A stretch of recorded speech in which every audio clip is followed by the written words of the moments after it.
Hace tiempo que queríamos hablar con él, tenemos muchas cosas para conversar. Es el ministro de Salud bonaerense, Daniel Goyan. Daniel, buenos días. Florencia Halfon te saluda. ¿Cómo te va? ¿Qué tal, Florencia? Buenos días. Gracias por atendernos. No, por favor.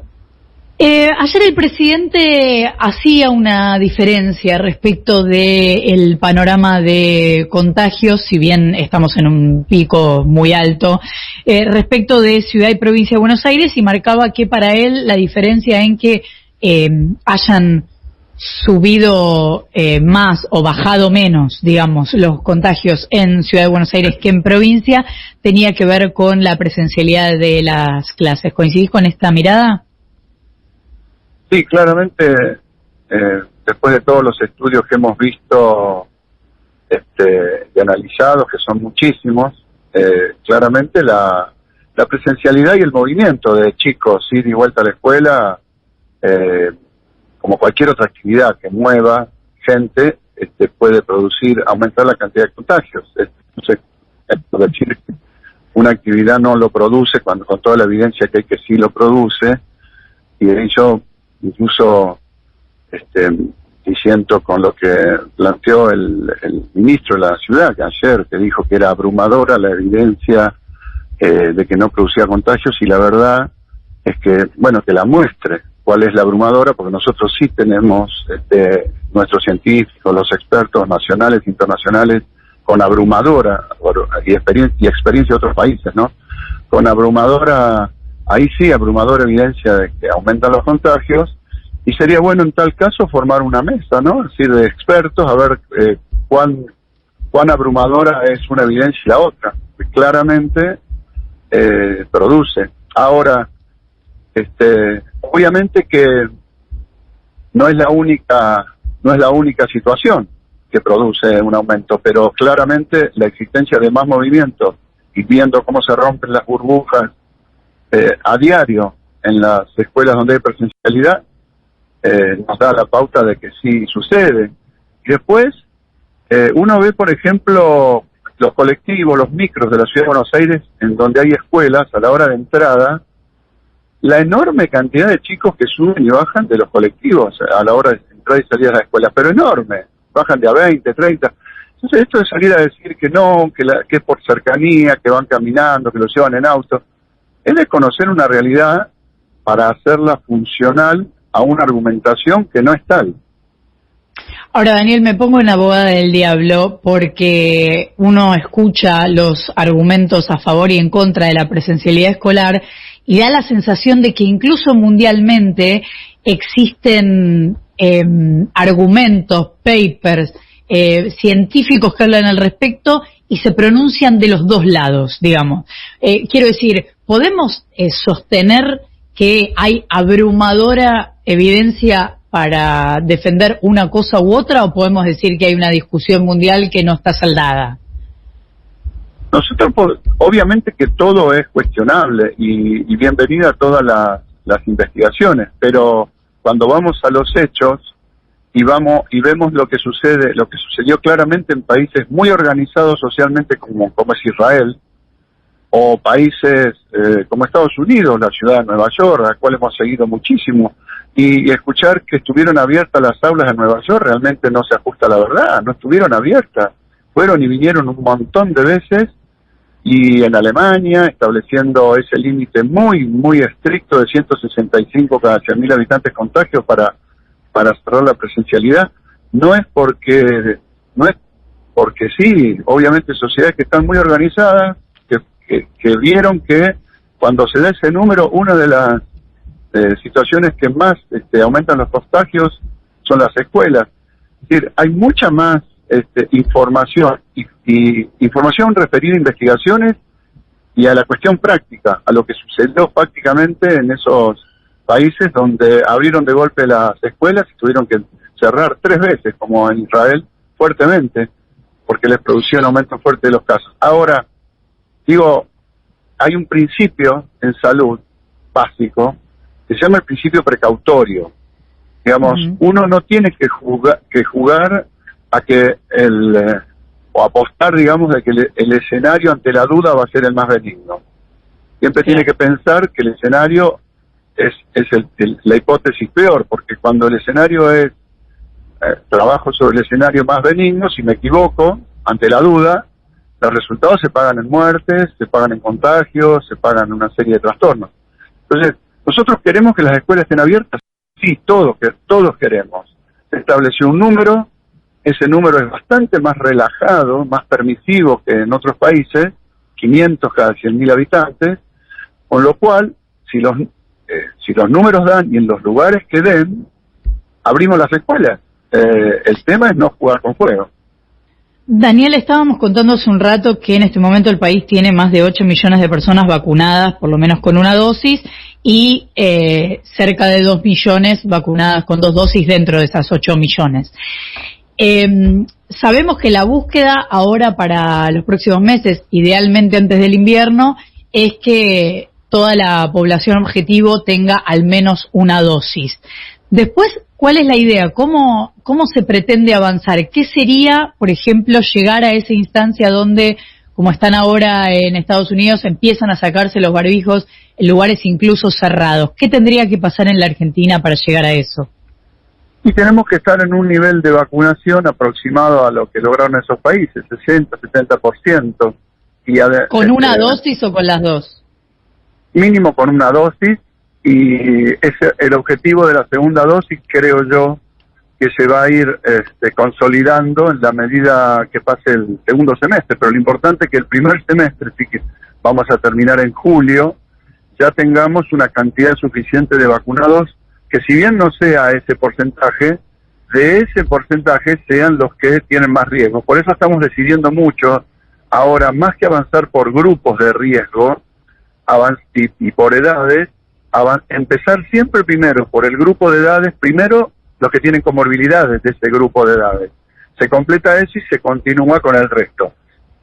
Ya buscando bajar circulación viral, y porque también, en cierta manera, empezamos a observar, porque en eso también hay que decirlo, si nosotros tuviéramos la cepa Wuhan del año pasado, estaríamos hoy prácticamente con las actividades muy abiertas, con un nivel de vacunación como el que tenemos ahora.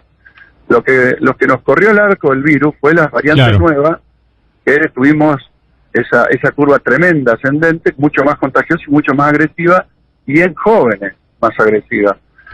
Con lo cual hace que en las terapias intensivas hoy tengamos personas que hacen un mes y medio que están internadas, son personas jóvenes, soportan más estar en una terapia intensiva, y hace que entonces la rotación de las camas de terapia sea muy baja, porque se queda mucho tiempo.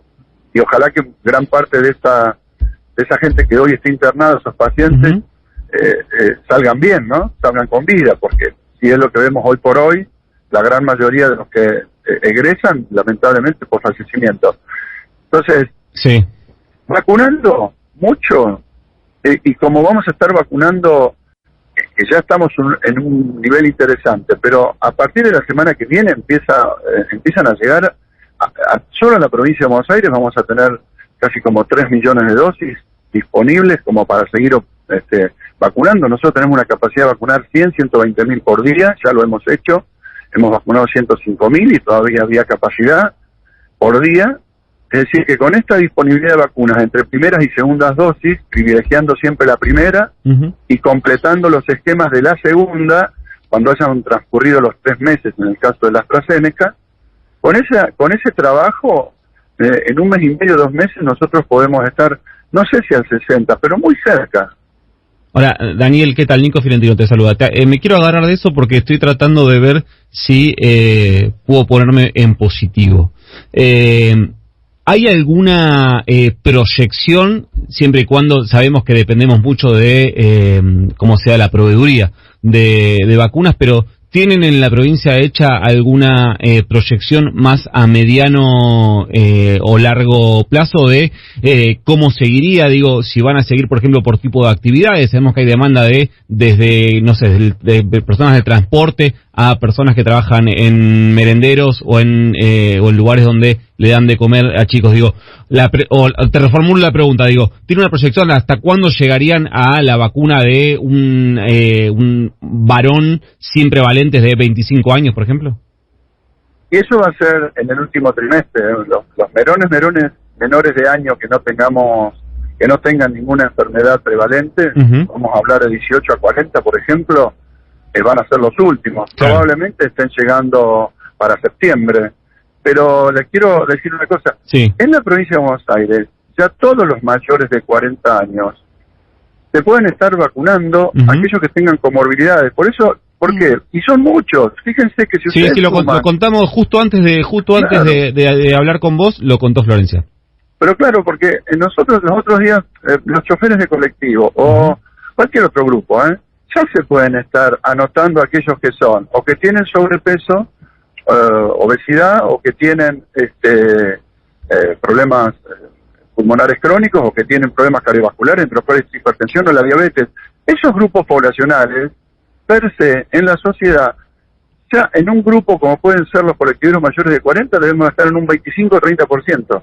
Entonces, sí, ya pero, se tiene que estar anotando. Daniel, en este momento hay colectiveros cortando la General Paz que además de aumentos... Bueno, lo que les propongo, que en vez de estar invirtiendo tiempo en cortar una avenida, inviertan tiempo en detectar a todos sus compañeros que tienen comorbilidades y hacerlos anotar. Porque están perdiendo tiempo con algo que ya pueden estar haciendo.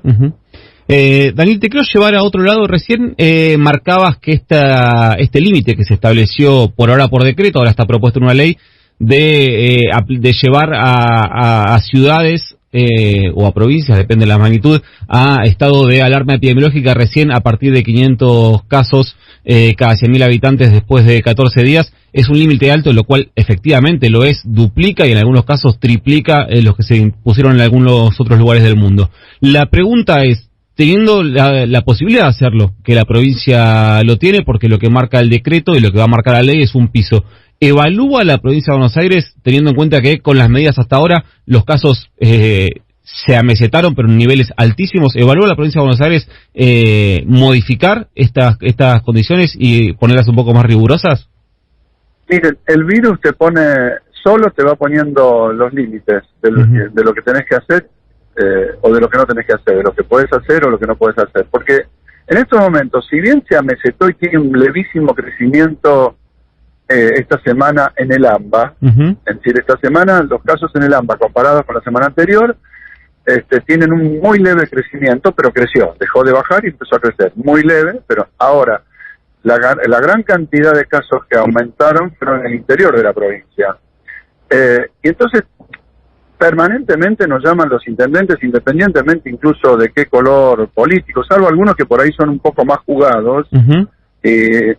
La enorme mayoría te llama y me dice, pasame a fase 2. Al otro día había uno, no recuerdo de qué municipio, llamó y dice, no, por favor, estoy explotado, pásenme a fase 1. Hoy no sabemos bien qué sería una fase 1. Lo que pasa, Daniel, que la provincia de Buenos Aires tiene la posibilidad. De hecho, en su momento el presidente Alberto Fernández había mostrado bastante malestar, justamente porque ningún gobernador de ningún color político había tomado restricciones extra, aunque los casos seguían subiendo. Es que nosotros, este sistema de fases que dice se tomó de Alemania, modestia aparte, lo venimos aplicando en la provincia desde el año pasado, desde el junio del año pasado, y funcionó bien.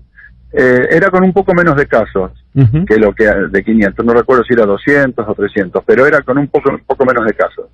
Pero funciona bien porque es automático y son indicadores objetivos, no tenemos que empezar a discutir por cuestiones subjetivas, tengo mucho, tengo poco, me parece, no, directamente es tantos casos, razón de casos, incidencia nueva en los últimos 14 días, ocupación de camas. Hoy todos los intendentes están tremendamente preocupados por la ocupación de camas, por lo que decía antes, no se va la gente. Entonces, ese sistema automático, por ahí el día de mañana, de acuerdo a cómo vaya la crisis en su conjunto, porque también al estar vacunando mucho, eso también nos va a ir generando un escenario un poquito mejor, pero obviamente se larga con este nivel.